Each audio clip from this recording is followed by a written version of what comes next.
experience. I'm your host Aurora, and I'm very happy to be spending some time with you today. I hope you're doing well. As many of you know, I launched my coaching business. I am currently scheduling people in for my 30 to 60 minute initial call that is for free. So if you feel like you want to meet with me and we explore a little bit, where you feel stuck, where you want to grow, where you want to change, feel free to contact me on Facebook, Aurora Eggert. Just add me there, shoot me a message, and then I will send you a link to my calendar. I will also leave it here in the show notes if you just want to, book yourself in, feel free. And at the same time, I want to say thank you to everybody who is listening to my podcast so consistently. You guys are incredible. I feel so honored to be serving you. I hope I bring you lots of value. And I love being on this journey, love connecting with you. And same here, contact me on Facebook or Instagram, The Borealis Experience. And we can connect. I would love that so much. All right, today's episode is about change and why it is so incredibly difficult to embrace change. COVID has been with us now with over 1.5 years, maybe 2 years even for some people. And it brought a lot of changes with it. Lots of regulations, lots of pain, lots of suffering, lots of novelty. And many people suffered and were frustrated and angry and depressed.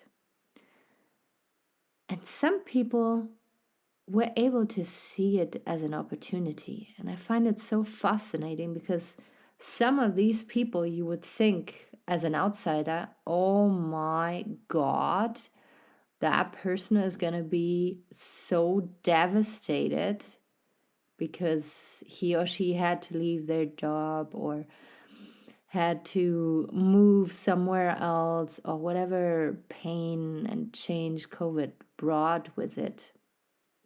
And they did awesomely.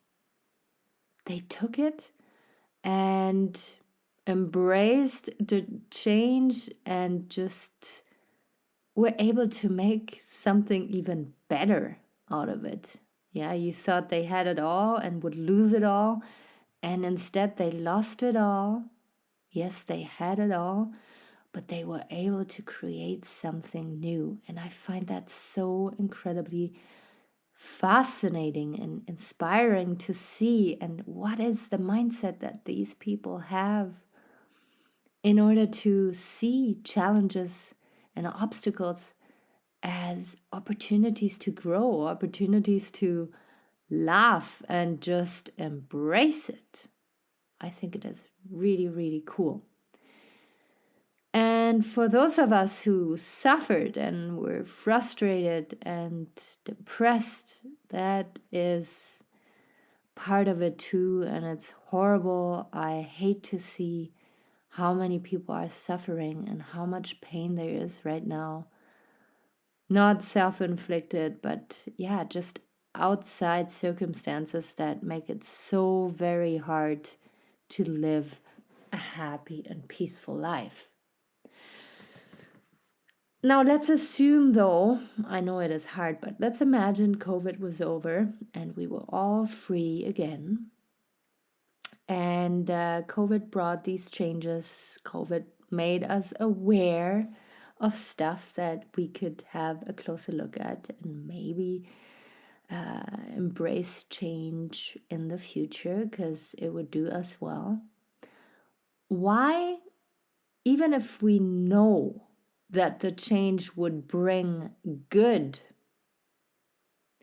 why is it still so hard for most of us to embrace change and to have sustainable change. Because don't get me wrong, a lot of people embrace change and change habits, start a diet, start exercising excessively all of a sudden, but not in a sustainable way. Like after 1 month, you can meet with that person and they will tell you, yeah, well, life happens. I injured myself. Yeah, it's not really fitting my schedule anymore. And yeah, people will fall out of their beautiful new habits again. And why is that? Why is it so incredibly tough? And what I'm learning as being a coach right now is that we all have a different view on life, a different view on reality. We all have a different lifestyle. We all have different thinking patterns. We all have a different sense of humor, right? That's pretty obvious. But we also embrace change very differently. For some people, it is really, really, really painful to let go of a habit because that little habit is so deeply ingrained in their life. Not only like to keep themselves occupied, to have something to do, but emotionally, on an emotional level, there is habits that are obviously shitty to pursue, but our behavior goes back so far. Our little habit has started back when we maybe went through a heartbreak or through the divorce of our parents or something traumatic that has happened, and we embrace that habit now because it was helping us to soothe. It was helping us to cope with life. And we keep engaging in that habit because nobody ever challenges us or we never question our habits. So we continue doing what we're doing for years and years and years. It makes us feel good because it used to soothe us and it is still awesome now. And now we sit there with these habits and have kind of the mirror pointed at us. We look into our eyes and we realize, shit, I don't want that habit anymore. I don't like it. And I'm just going to stop doing it. Cold turkey. Happy Thanksgiving, by the way, here in Canada. Speaking of turkeys. All right. So with willingness and discipline, that person now decides to drop that habit. Well, guess what? Is that going to be sustainable? Is that going to be a long-term change? It's tough to say. Yeah, you can approach it with toughness and discipline and really hate yourself through the process of getting rid of that habit. But as I just pronounce it here, it will be a tough journey. And it might not even be sustainable. So all that toughness, all that pain that you're going through, the withdrawal systems and stuff, might be for nothing, because you might be falling back here all too soon because you didn't address your emotions, your unconscious outcome that you want from that habit. So let's take an example because that makes it always way easier. Let's say your parents divorced. It was a painful divorce. You were 6. It really has a deep impact on your baby brain and your heart and everything. And your dad moves away and your mom now has to work full time. You never get to see her. You're busy with your schooling stuff and struggle at school. And on the weekend, your mom has some time off and she decides to spend time with you. And you guys like to watch TVs. You just love watching movies together. And you love to eat chips and chocolate with these movies. And you really enjoy these moments because you feel your mommy is giving you all the attention you need, all the attention that you probably needed the whole week. And now, you get it once a week and you're going to make the best of it. So you're bonding with your mom, you're having a good experience, you can relax, you can laugh a little bit, and chocolate and chips are involved. They're usually never in your life, but now your mom wants to spoil you too, and you indulge in chips and chocolate.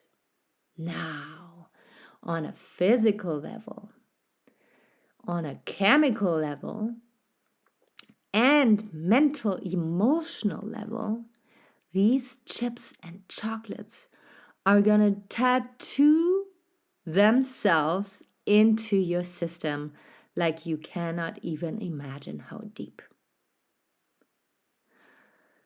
Fast forward 30 years later, you are overweight, you hate exercising, you feel lonely, and chips and chocolate are still in your life because those two things remind you of bonding, belonging, relaxation, laughter, love, and you are not even conscious of it.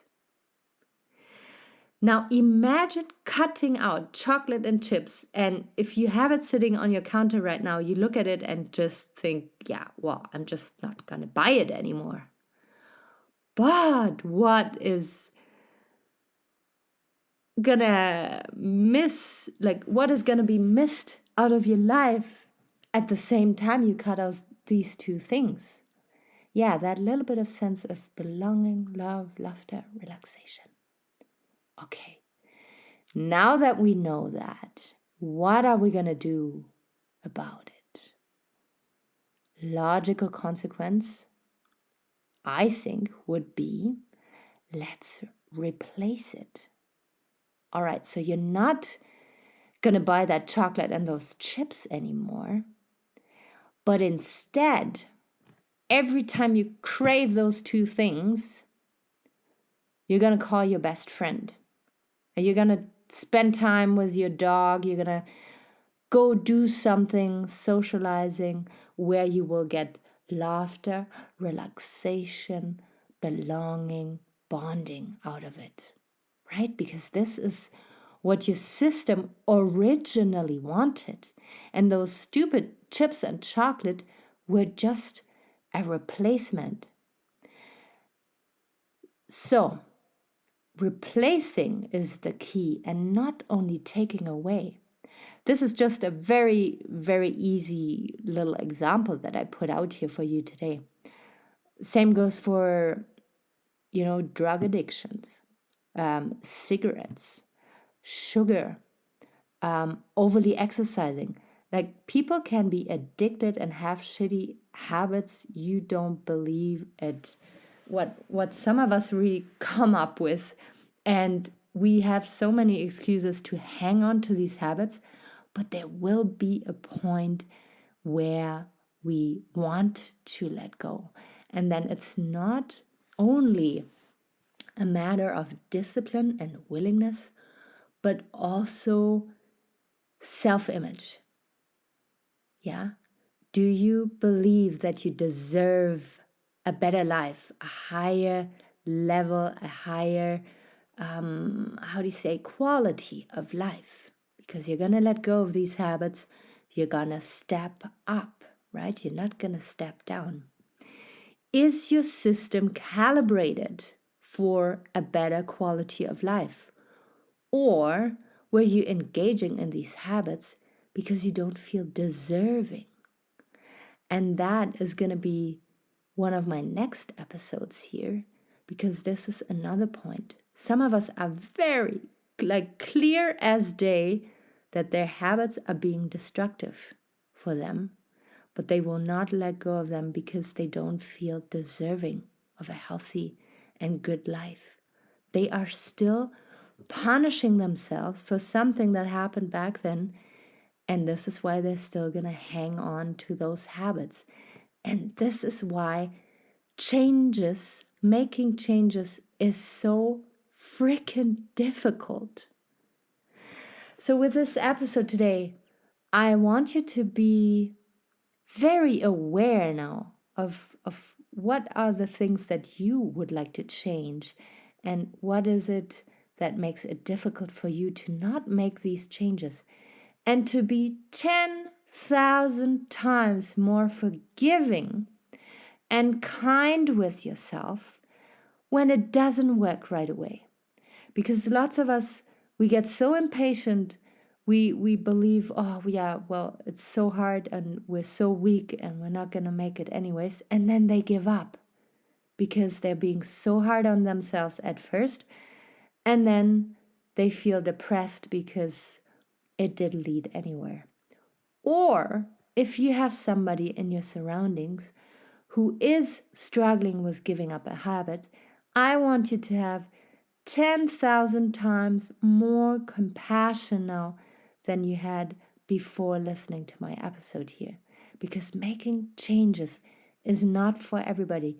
You gotta have the freaking discipline, willingness, and not only that, but the sense of deserving and self-love and stepping behind these habits and finding out what is the outcome that I'm craving and how can I replace it with a habit that is slightly better for myself.